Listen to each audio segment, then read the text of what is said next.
Okay, hello and welcome to the video. My name is Wade Smith again, and this video is going to be kind of short, I guess.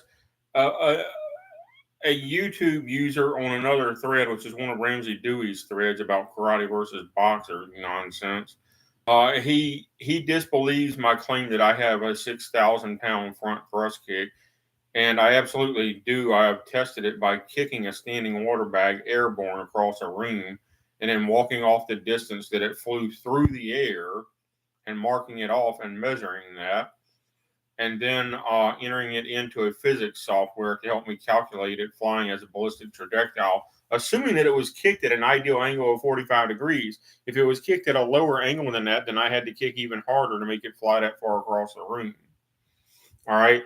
And the physics software found that the minimum torque of the kick is 6,000 foot pounds. All right. Um, which is in about 4 times harder than Mike Tyson's best punch. And a kick should be about 4 times harder than Mike Tyson's best punch.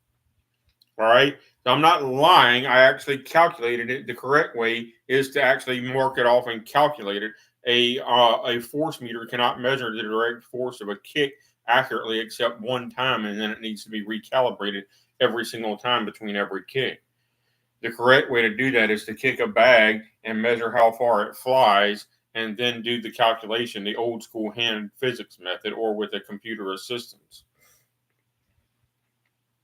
And anyway, the computer found that the kicking force that I had was about 6,000 foot pounds. The torque of the kick is about 6,000 foot pounds.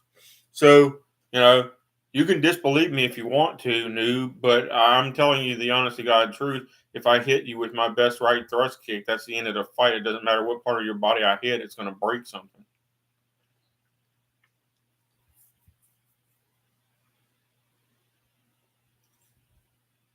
And while I'm on the subject of the karate versus boxers, why do they always have a white belt karate fighter against a pro boxer? By definition, a white belt has not even learned their basic punches and kicks. All right, because you get promoted to yellow belt when you actually memorize and at least know how to imitate a basic punch and kick of each type. That's when you get promoted to yellow belt.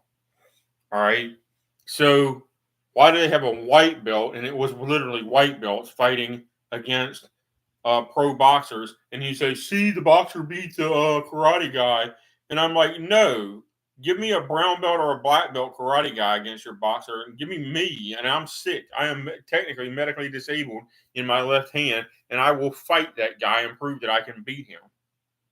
I can beat him effortlessly.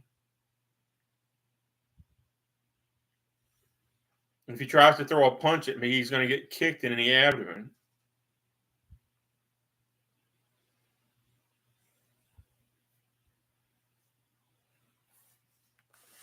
All right, that's the end of the video. But yeah, technically, the reason I don't train full time anymore is because I'm medically disabled in my left hand. I've got 50% grip strength and 50% nerve damage in my left hand. So I got nerve pain too, which is it comes and goes now because I'm on the medicine, but the medicine doesn't always work. But technically, I'm medically disabled now. But 25 years ago, I could beat 2 black belts allied against me in a 1-on-2 handicap match. So don't tell me it can't be done. I know I've done it before.